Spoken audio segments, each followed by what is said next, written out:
ராதிகா சொல்லிக்கலக்கா. இன்னைக்கு என்ன blouse design பார்க்க போகிறோம்? இன்னைக்கு வந்து ப்ளவுஸ் டிசைன் கிடையாது. இன்னைக்கு ஏன்னா எல்லாமே நம்ம பிளெயின் ப்ளவுஸ் தான் வச்சுருக்கோமா. ஸோ அதனால இன்னைக்கு வந்து ஒரு டிப்ஸ் பார்க்கலாம். என்ன டிப்ஸு? என்ன டிப்ஸ்னா, பட்டி வந்து இந்த மாதிரி ஃபினிஷிங்காக தைக்கிறது எப்படி, பிசிறி எதுவும் தெரியாமல் ஃபினிஷிங்காக தைக்கிறது எப்படி அப்படிங்கிறத ஒரு டிப்ஸ் பார்ப்போம். ஆக்சுவலாக நம்ம ஏற்கனவே யூடியூப்பில் ஒரு வீடியோ போட்டிருக்கோம், லாங் வீடியோ.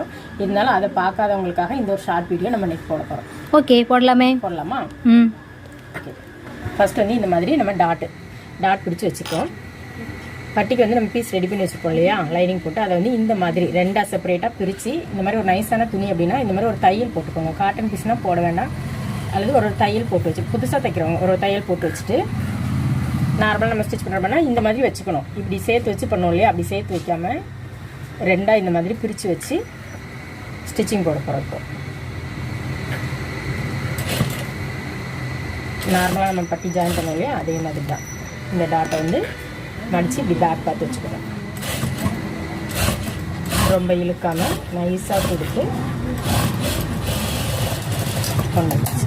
இப்போ வந்து நமக்கு இந்த பீஸ் இப்படி இருக்கும். இதை வந்து அப்படி இந்த மாதிரி மடக்கி நம்ம எந்த அளவில் இதில் ஜாயின் கொடுத்துருக்கோமோ அந்த அளவுக்கு மடித்து தைக்க போகிறோம். இந்த மாதிரி மடித்து தைக்கிறப்போ நம்ம வந்து இழுக்கக்கூடாது, நைஸாக வச்சுட்டு இந்த இடத்துல வந்து கொஞ்சம் இப்படி அழுத்த வைக்கணும். ஏன்னா இந்த இடம் இப்படி சுருங்கிடக்கூடாது, அதனால் இந்த இடத்துல ஒரு அழுத்த வச்சு இந்த மாதிரி இப்படி நைஸாக நம்ம தைச்சிட்டே வரணும்.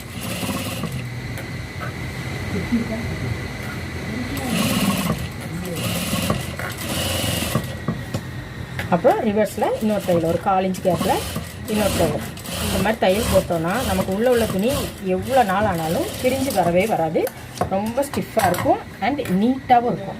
சூப்பராக இருக்கே. சூப்பராக இருக்கா? இந்த வீடியோ ரொம்ப பிடிச்சிருக்கும்னு நினைக்கிறேன். பிடிச்சிருந்தா கண்டிப்பாக மறக்காமல் லைக் பண்ணுங்கள், ஷேர் பண்ணுங்கள், கமெண்ட் பண்ணுங்கள், பண்ணிக்கோங்க.